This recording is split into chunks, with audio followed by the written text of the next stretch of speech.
The two-step visual technique solves more than just where to turn into a corner. It can also help with your consistency.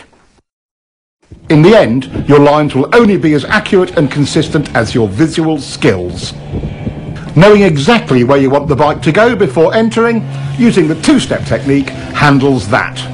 Applying the two-step technique allows the rider to gain space and time at the entry of the turn, to apex and pick up his next turn point accurately. Once you truly learn to lead with your head and eyes, you'll be able to enter all corners smoother, more accurately, and, for track riding, usually faster. It's as good as it gets. Using the two-step turn entry technique also helps combat the look-in, go-in early SRs. By training yourself in this technique, you will always be 2 visual steps ahead in every turn entrance. Wow, what a great technique! I don't feel rushed to the turn point. I mean, at all. No, me neither. Hey, that two-step works. Hard braking can be both confusing and terrifying. No other control action on the bike can produce such dramatic results with so little effort. Most riders' survival reactions run wild under heavy braking. Brake technology has come a long way.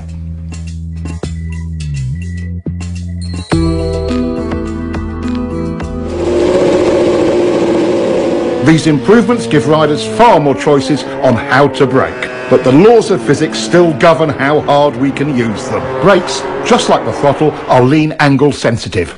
The more lean angle you use, the less you can use either of them. This brings up all kinds of questions about technique. Should I do all my braking straight up? Or should I trail the brakes into the turn?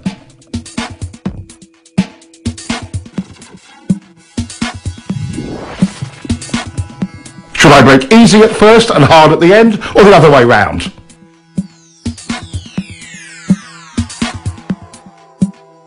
How about easy, then hard, and then easy again?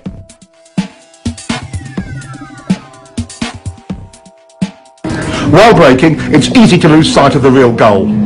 Getting your turn entry speed perfect is that goal.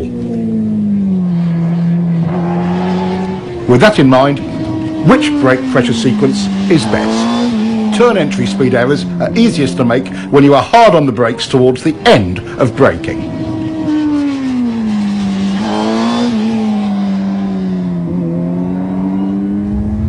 In the fine art of braking, gradually trailing the brake off is the way to accurately find your entry speed.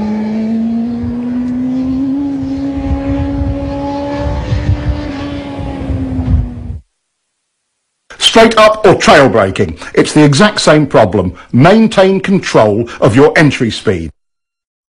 Overbraking, SR number 7, often creates other problems like poor throttle control and extra steering corrections.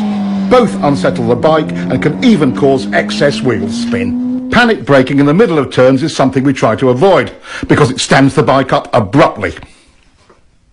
Unconsciously, we apply pressure to the bars to maintain our line. That additional input is one of the primary reasons for trail braking crashes.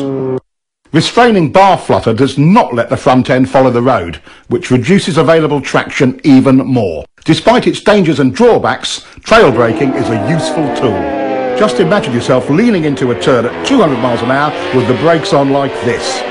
If you have to brake in a turn because of an emergency, like debris or a surprise decreasing radius, bringing the bike up as you do it is your best hope for not washing out the front end. Simultaneous braking and downshifting smooths things out and reduces distractions. This helps you get your turn entry speed right. Watch the timing of the clutch and throttle action in slow motion.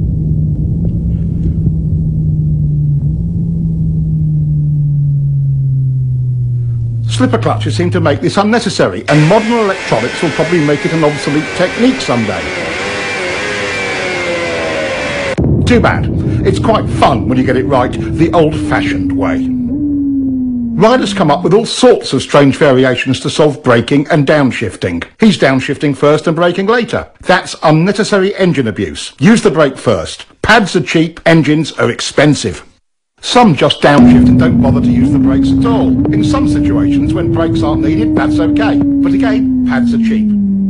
Letting the clutch out slowly seems to solve it for some riders, but that's just extra wear and tear on the clutch and drivetrain. Here, he's revving the motor, but the clutch release is so slow he loses all the revs from his throttle blip. Many riders use this sloppy method of downshifting. No revs at all and a slow release of the clutch.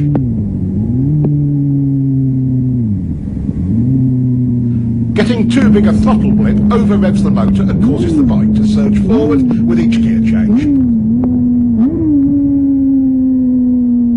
Another common error is over-revving and varying the brake lever pressure from the exaggerated wrist movement. This is choppy and causes the bike to pogo.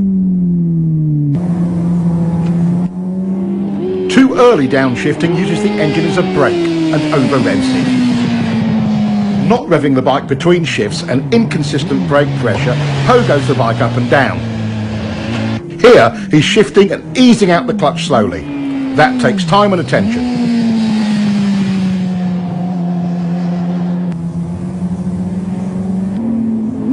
He's revving it, but too high, and still on and off the brake lever, pogoing the bike. Making clean downshifts and maintaining control of the brake lever throughout will help. Letting your fingers slide over the brake lever while you control the pressure works really well. Downshifting without the clutch is another way of handling it. Careful timing of the throttle blip and the gear lever makes it surprisingly easy and smooth, with or without a slipper clutch. It may take some practice to make them perfect.